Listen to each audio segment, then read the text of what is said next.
Assalamualaikum warahmatullahi wabarakatuh. Perkenalkan, nama saya Dinda Lestari. Pada video kali ini, saya akan menjelaskan sedikit tentang implementasi pendekatan, model, dan metode pembelajaran pada mata pembelajaran biologi dengan materi bioteknologi. Nah, sebelum kita masuk ke materi bioteknologi, kita terlebih dahulu harus mendefinisikan metode pendekatan dan model pembelajaran. Metode adalah cara yang digunakan oleh guru dalam melaksanakan kegiatan belajar mengajar di kelas sebagai upaya untuk mencapai tujuan pembelajaran yang telah ditetapkan.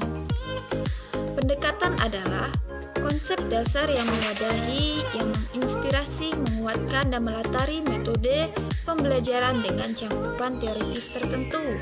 Sedangkan model pembelajaran adalah seluruh rangkaian penyajian materi ajar yang meliputi sebelum, sedang, dan sesudah pembelajaran yang dilakukan guru, serta segala fasilitas yang terkait yang digunakan dalam proses belajar mengajar.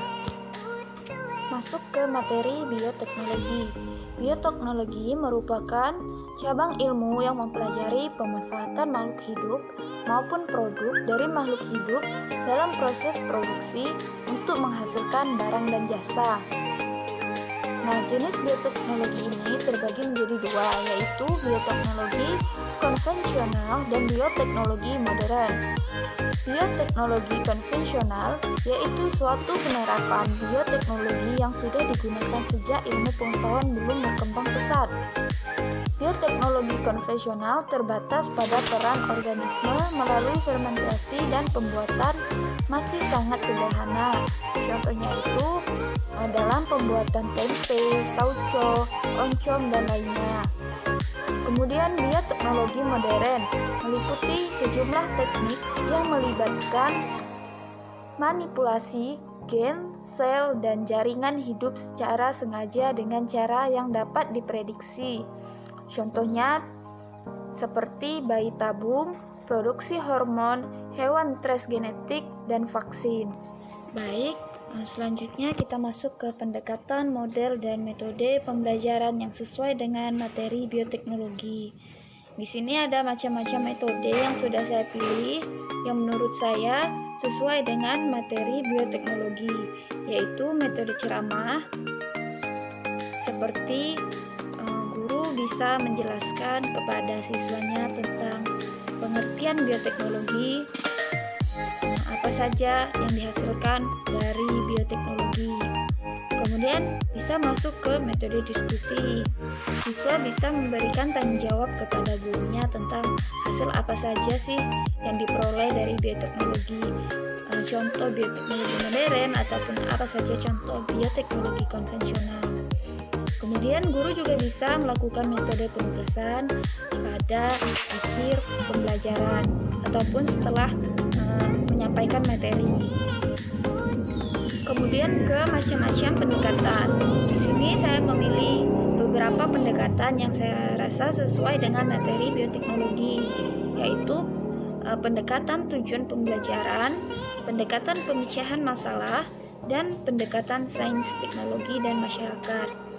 Jadi sebelum guru memaparkan materi bioteknologi kepada siswanya, akan lebih baik guru menjelaskan terlebih dahulu tujuan pembelajaran kita pada hari itu, misalnya tentang materi bioteknologi, materi yang sudah saya pilih.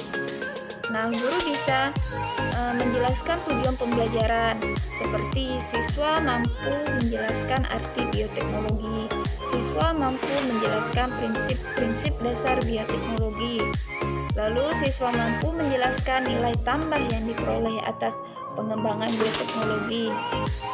Kemudian siswa mampu membedakan bioteknologi konvensional dan modern. Lalu siswa mampu menjelaskan proses rekayasa genetika dan selanjutnya. Kemudian pada pendekatan sains, teknologi, dan masyarakat, tujuan utamanya agar para siswa memiliki bekal ilmu pengetahuan yang nantinya mampu mengambil keputusan terkait masalah dalam masyarakat. Di sini saya memilih dua model pembelajaran, yang saya rasa sesuai dengan materi yang sudah saya pilih, yaitu materi bioteknologi. Di sini model yang akan saya gunakan yaitu model inquiry learning dan model problem based learning. Di model inquiry learning, guru menekankan kepada aktivitas siswa untuk mencari dan menemukan sendiri dari sesuatu yang dipertanyakan, sehingga guru berharap siswa mampu menumbuhkan rasa kepercayaan diri. Sedangkan pada problem PBL,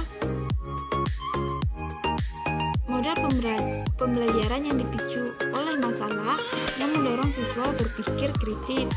Semisal siswa bertanya kepada gurunya bagaimana proses terjadinya bayi tabung, atau apa contoh lainnya dari bioteknologi modern. Yang pertama itu keterampilan membuka dan menutup pelajaran. Jika membuka dan menutup pelajaran, guru harus bisa memusatkan perhatian siswa ke pelajaran, membangkitkan motivasi dan memberikan apresiasi. Kemudian keterampilan memberikan penguatan. Nah, guru harus sesering mungkin memberikan penguatan.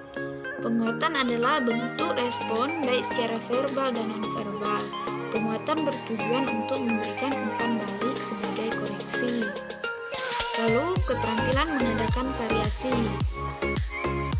Nah, guru juga harus menguasai keterampilan variasi ini dengan tujuan untuk meningkatkan perhatian siswa selama pembelajaran berlangsung. Yang keempat ada keterampilan menjelaskan. Nah, guru perlu memahami prinsip-prinsip menjelaskan seperti menjelaskan materi pembelajaran dengan kata yang lebih sederhana, jelas, dan tenang dalam penyampaian materi. Guru juga harus menguasai materi yang akan disampaikan. Seperti tadi saya memilih materi bioteknologi. Jadi, guru harus menguasai dahulu materi tersebut supaya penyampaiannya kepada muridnya juga mudah dipahami. Kemudian yang kelima yaitu keterampilan membimbing diskusi. Diskusi merupakan strategi yang memungkinkan siswa untuk menguasai konsep melalui proses memberikan kesempatan berpikir dan berinteraksi sosial. Misalnya dalam pembelajaran bioteknologi, guru bisa membagi siswanya dalam bentuk kelompok-kelompok kecil untuk berdiskusi. Keterampilan yang berikutnya yaitu nomor 6, keterampilan mengajar kelompok kecil dan perorangan. Hal yang penting dalam pembelajaran kelompok kecil yaitu guru harus meningkatkan kompetensi sosial dan kompetensi kepribadian, karena dalam situasi pembelajaran kelompok kecil ini diperlukan komunikasi dan hubungan yang akrab sehingga siswa nyaman belajar. Lalu keterampilan mengelola kelas. Keterampilan mengelola kelas menjadi hal yang penting dimiliki oleh guru agar suasana belajar mengajar dapat menunjang efektivitas pencapaian tujuan pembelajaran. Lalu yang terakhir adalah keterampilan bertanya. Terima kasih, itu saja implementasi pendekatan model dan metode pembelajaran pada mata pelajaran biologi, materi bioteknologi. Jika terdapat kesalahan saya mohon maaf. Akhir kata, wassalamualaikum